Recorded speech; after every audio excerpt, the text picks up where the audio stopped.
In this video, we'll talk about how many years of experience you need to get an entry-level role as a developer. And I'm going to do that by reacting to this post that I saw on LinkedIn. And yeah, let's get into it. So this guy, Dan Mian, says, years of industry experience needed for an entry-level role, question mark, 0. Asking for 3 to 5 years means you're trying to undercut an experienced hire. And I understand where he's coming from, but what I know people understand when they read this is I should have the maximum chance, the biggest opportunity, and companies should come in and train me even though I have 0 skill. So years of industry experience, it's not equal to how skilled you are. So let me give you an example just so you can understand. If you just, let's say for the past 5 years you've been flipping burgers at McDonald's, okay, let's just assume that. Or let's just assume you've been an accountant for the past 5 years, okay? You cannot look at this and say, yeah, after 3 months of learning how to code, I should be offered an entry-level position, because it doesn't work like that. So what I really like, what I started to watch recently is Formula One. So if you don't know what Formula One is, I'm gonna show you. It's basically very fast cars. They look like this. Okay, more like, I would say this one. Okay, this is a fairly modern Formula One car. I think it's from like a couple of years ago. But this is like the upper echelon of motorsport, okay?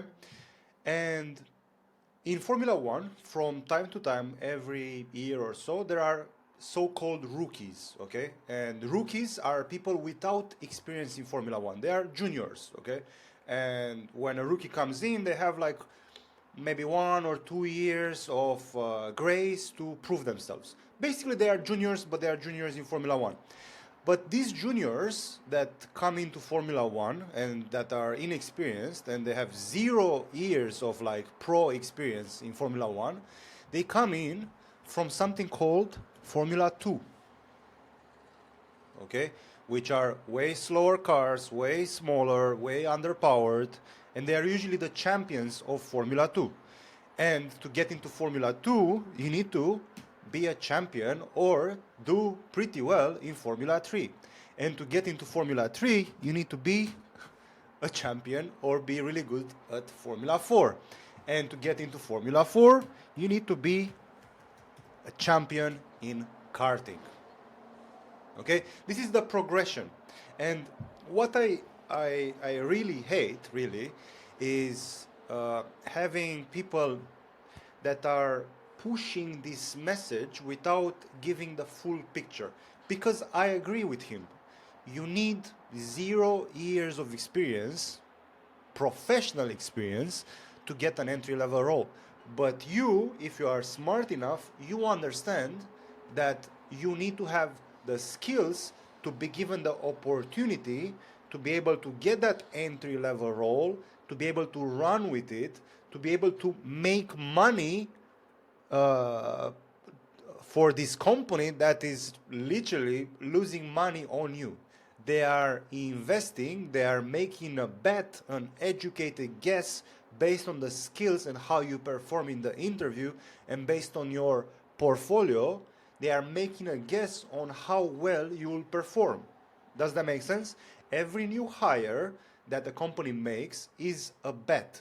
Some bets are better than others. That's why companies want someone with a resume, with experience, because your past experience is going to dictate your future performances. Okay?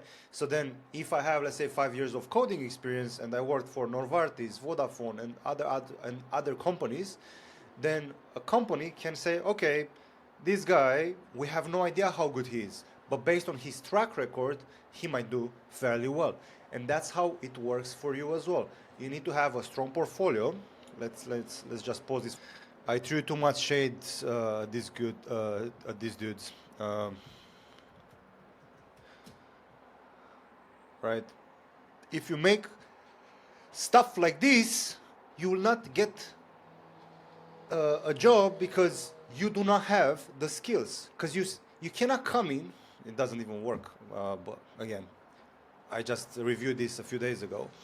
But you need to put yourself in a position where you are so good that a company is willing to take a bet on you. Okay? How do you do that? By building projects that are useful. Okay? I know this doesn't sound sexy. It doesn't sound sexy. Like, hey, you have to be good. Who wants to hear that? Everyone wants to hear, like, you just install VS Code and that's it, you're hired. It doesn't work like this. You're not gonna make $120,000 a year just because you installed VS Code, okay? You need to be good at your stuff. So you install VS Code, you learn the basics of programming, then you build a few projects to show to yourself that you understand those basics, then you build a complex application. Let me give you an example. Let's go to product hunt. Okay. Let's look at this product, this app. Let's see. Let's take this one. Okay. You go to product hunt. You find an app that you like. Okay, and then you try to make something like that. It's as simple as that. Probably this is ChatGPT or something like that. Okay. But this is super cool. Like this, if you make a product, it's not rocket science either. Like this guy probably has, or he can learn the skills in 3 to 6 months to be able to build something like this. This is what's mind-blowing to me, that all of you are literally sitting on a gold mine, and all you have to do is to realize that and to just get to work. And then you'll say, okay, but how can I make it look good? Because I do not have design skills. Well, that's not the problem. Look, go to this website. I bought all these templates for like $150. But they are each one of them is $50, right? Let's say you take startup landing page. This is $50. If you do not have $50 and if you do not want to invest $50 into your career so you can make hundreds of thousands of dollars in your lifetime, then darling, mate, this is not for you. Okay? And that's okay. Go stay an accountant, go to flip burgers, that's fine. You need to invest in yourself, okay? And sometimes you need to pay. Most of the time you need to pay. You take this and you tweak it with the skills that you've learned, and you make something like this, but with this. $50. That's all it costs. You pay for Versal, it's like $20 a month. You buy a domain, that's like, I don't know, it can range from $1 to, I don't know, $20, $50, whatever. And then you put that as experience on your resume, and then you'll not have to become a LinkedIn zombie, okay? And follow advice from these types of influencers who are just putting content like this that gets agreements from people and makes people feel good. But guess what? All these people who are talking about this, how right he is and whatever, they will never hire you